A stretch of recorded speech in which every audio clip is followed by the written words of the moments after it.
are watching America Trends. I'm Mary Berg Godwin.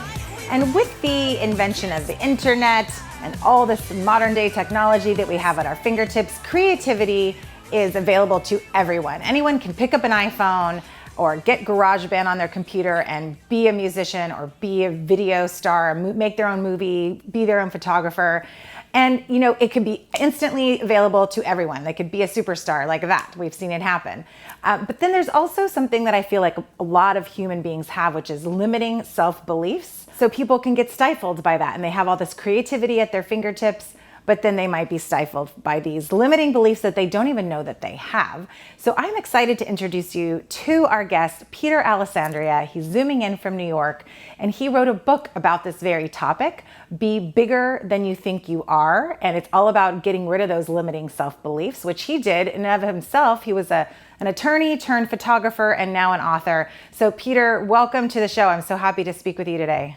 Great. Thanks for having me, Mary. Excited to be here. Yes, I was reading all about you and your story, and I love it, and I love what you are standing for and writing about in this book. So tell us a little bit about your story in your own words. Well, sure. I'm originally from the New York City area, and I went to college and law school in upstate New York. So after law school, I moved to California, moved to Los Angeles, and my goal was to become an entertainment attorney. And so I pursued that goal, and I ended up working for a law firm and then for a couple of different production companies. And while I was doing the legal side of things, I was meeting people who were creative, who were writers, directors, producers, actors, things like that. And this was in the 1990s when the independent film world was just coming up. So the Sundance Film Festival was becoming popular. And what was also happening was exactly as you mentioned, the technology was catching up so that digital video was coming into availability, wide availability, so people could make their own films now. I became an amateur filmmaker. I wrote, produced, and directed 6 short films. Wow. And eventually what happened was I wanted to practice for myself. I kept my law business going, and the filmmaking was kind of a hobby, something I was doing on the side. And then in 2002, I picked up a still camera for the first time, a digital still camera, and I fell in love with photography. And it soon became an obsession for me. And I basically learned photography on my own. And in 2008, the global financial crisis hit. Yeah. And within a matter of months, I lost my law business. I lost my clients. And so I spent a few months trying to resurrect my practice. But if you remember, 2008, 2009 were a lot like 2020. The economy, everything was really down, and it was very difficult. And eventually I came to a crossroads. And the crossroads was, what was I going to do with the rest of my life? And having lived in California for a while, there's a very positive mental attitude out there. And I had read a book, I think it was called Do What You Love and the Money Will Follow. Yeah. And so I said, you know what?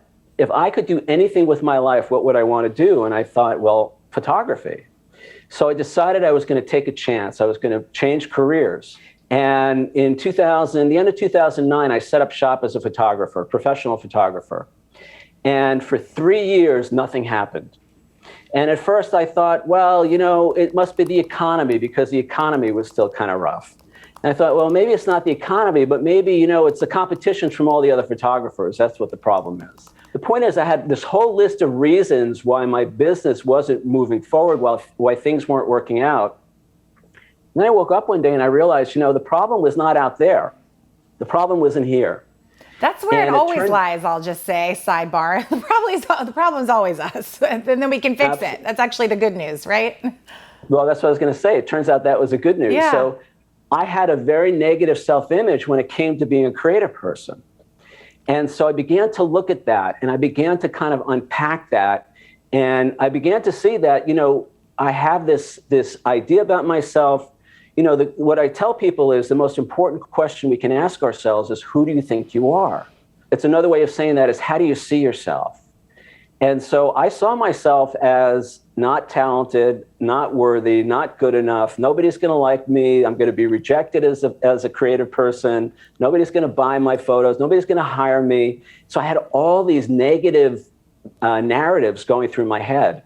And I've heard, I just want to throw in there the imposter syndrome concept. I've heard that term used for someone that wants to get into something that maybe doesn't feel like they have the credentials to back it up, but they're just as good as anybody else. But there's this imposter syndrome. Have you heard of that?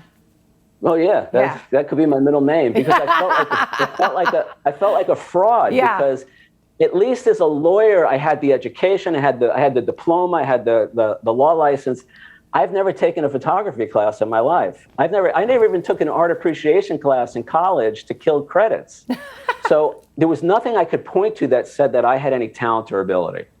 Now, what I found is I had a lot of passion, and I had a real willingness to learn and to kind of test myself and to increase my skills. But my mentality, my self-image was not catching up with that. So I had actually gotten pretty good with my camera, and people would compliment me, but I never really believed it. I thought they were just being nice or whatever. So now what happened is, now I'm saying, well, I'm gonna support myself as a professional photographer. I'm gonna create a career out of this, and I was stuck. So I had to really begin to look at myself, and I had to really begin to change those limiting thoughts and beliefs that were holding me back.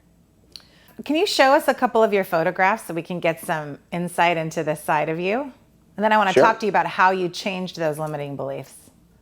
Oh, there we go. Beautiful. So that's a shot of the Empire State Building and the Statue of Liberty. That's an actual photograph. I get a lot of flack on social media for this, but it's an actual photograph. What kind of flack do you get on social media? Well, people that live in New York say, well, this is not an actual photograph because the Empire State Building and the Statue of Liberty don't line up like this. But if you know the layout and if you know the geography, I'm actually about 2.5 miles away from the Statue of Liberty in Bayonne, New Jersey. Wow. And I'm using a telephoto lens. See, like a football game, they have those big, long telephoto lenses. I have seen those, and then the Empire State Building is another 2 miles behind the Statue of Liberty. But because of the telephoto lens, it compresses the space. So it looks like they're right next to each other. Wow, cool. This is a photo of the full moon rising behind the Statue of Liberty. And now, again, this is an actual photograph. There's no Photoshop involved in this. You'll see a lot of my photos are related to the full moon rising over the New York City landmarks. And what I have is I have an app that tells me where the moon is going to come up each night. Keep going about that app, but I want to talk about the fireworks for a minute, too. I have a whole story with the fireworks, too. Well, I don't know how you capture the fireworks so well, because I tell you, those are nearly impossible to get a good photo of, but that's with my iPhone. But I love a good photograph of fireworks. Well, here's the thing. I'm using that, a camera with a lens like this. Yeah. I think iPhone photography is great. I encourage people to explore their creativity, and the technology is evolving. But at least today, you can't capture these photos with an iPhone. Not yet. Well, I want to talk to you. We have to take a break. I want to come back and talk to you about how you got rid of those limiting beliefs and how you worked on them, because I do believe that takes practice, and I've had to work on that myself. I think everyone does. So we have to take a quick break, but I want to come back and talk to you about that after this. You're watching America Trends. I'm Mary Burt Godwin, and I'm here with Peter Alessandria, zooming in from New York, talking to us about how to overcome limiting beliefs that I think that we all have and we all suffer from to some degree. So Peter, before the break, you were telling us about your photography and how you overcame your own limiting beliefs. And I want to hear a little bit how you did that, and then, your tips, some of your tips that you can share with our audience on how they can work on this. All right, well, the first thing we have to do is become aware of those thoughts and beliefs. Because most of my life, I was run by these negative, limiting thoughts and beliefs about myself, and I wasn't even aware that that's what was running me. So we got to get conscious. We got to be aware in the moment. And then the next thing that I learned to do is to begin to question those negative thoughts and beliefs. And sometimes I would actually say out loud, is that really true? So if I think nobody's going to like my photos, nobody's going to hire me as a photographer, I've got to stop in that moment and say, wow, is that really true? So I want to go back a little bit just to, how we can understand what those limiting beliefs are. I mean, I know for me, an extreme one would be if I could do anything in the world, I'd want to be a Broadway star. I cannot sing like Christian Chenoweth. So I don't think that's a limiting belief. I think that's just fact. However, maybe I take that down a notch to, I can't sing, but, how can I change that thought process? And how do I even become aware of what the limiting factor is? Because maybe I could be on Broadway in a different way. So what happens is you got to pay attention to your emotions, how you feel. So negative emotions are always a sign of negative thinking or negative beliefs.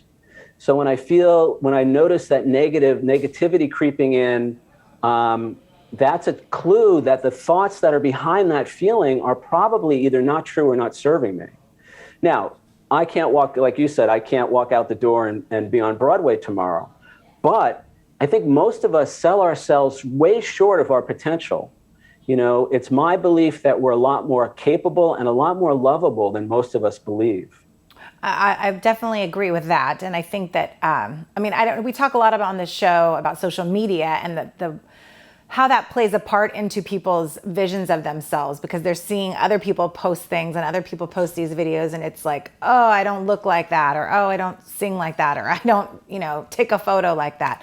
But so your tips would be then to kind of notice those negative beliefs and then shift them. Do you have a tip on how to shift reprogram. those? Reprogram, yeah. How do we do that?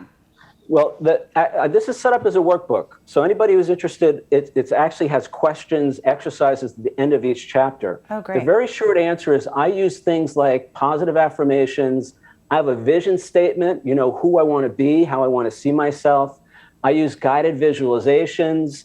I even have something called a mind movie, which is like a little movie, like a 3-minute video that has positive affirmations. It has photos and videos representing who I want to be, how I want to see myself as a successful person, as a competent person, as an artist, as a creator. As you're saying that, I'm remembering an old Saturday Night Live skit. I think it was Stuart Smalley, and I can't remember what was his name that did that, but he'd look into the mirror. Do you remember his name, David? And he'd look into the mirror and say affirmations, and it was made into a joke on Saturday Night Live, and it was actually hilarious, and my friends and I quoted it all the time. I am good enough, I'm smart enough, and doggone it, people like me. And it was a joke. However, I do think that there's something to be said for doing those things. And yeah, we can laugh at it, but they work, and they really do help. Like you're saying, they help get out of that negative mindset. We can find something that works for ourselves that combats those negative thoughts, right? Well, because we are doing that all day long, except most of us, it's negative. It's like, oh, I'm not good enough. Oh, I can't do this. We don't say it out loud, but that's kind of the unconscious or subconscious thoughts that are running us. So I would say, absolutely, it's consciously and deliberately reprogramming those negative thoughts and beliefs. But what we want to do is understand that the positive thoughts create positive emotions. And then positive emotions lead to positive words and actions. And positive words and actions lead to positive outcomes. So it's not just enough to say positive affirmations. Then I have to change my state, and then I have to take action. So for me, it was doing things like submitting my photos for shows and publications. I have a whole story about how I submitted my photos to the newspapers and all this. But to take those actions, I have to be in a positive emotional state. And to get into a positive emotional state, I have to program with positive thoughts and beliefs. Okay, and yes, I totally agree with all of that. And then also, would you suggest doing sort of an action plan or writing out, what are the different steps? Like you just said, submitting to a local contest, and then, bigger and bigger steps that you would want to take. Exactly. You got to have a plan. So we create the positive idea about ourselves, a positive self-image, and then we have to have an action plan. And so things that I did included, for my commercial photography business, included cold calling local businesses to try and get them to hire me, networking events, advertising, marketing, stuff like that. For my fine art photography, it was submitting my work to shows and exhibitions, to submit my work to publications for publication in magazines, newspapers, online, and so on. Now, the thing that was really helpful in that regard is I had an action partner. So that was somebody I spoke to every morning, only for about 20 minutes. But what we did is we said, this is what I'm going to accomplish today. And then the next day we checked in and we went through our list of what we actually got done and what we didn't get done. They hold you accountable. Having that support was crucial. Yeah, accountability partner kind of, right? Exactly. Yes. So, for our audience, business owners and entrepreneurs, some are maybe business minded and finance minded and maybe not so creative, but I feel like this could go towards everyone. Maybe it's not creative, but it's also towards leading a business and being a leader. So, to end today, how would what kind of advice would you give to our business owners and entrepreneurs watching? Most important thing I had to learn to do is forgive myself for my mistakes, forgive myself for my shortcomings. I had to move from becoming my own worst enemy to my own best friend, because it was me beating myself up that made it so hard for me to take all those actions that I needed to take to build my business. And I think that's true of any business, not just a creative one. Yeah, I agree. Well, thank you so much for being here. I love the positive outlook, and I'm going to take some of these tips for myself. And thank you so much, Peter, and good luck to you.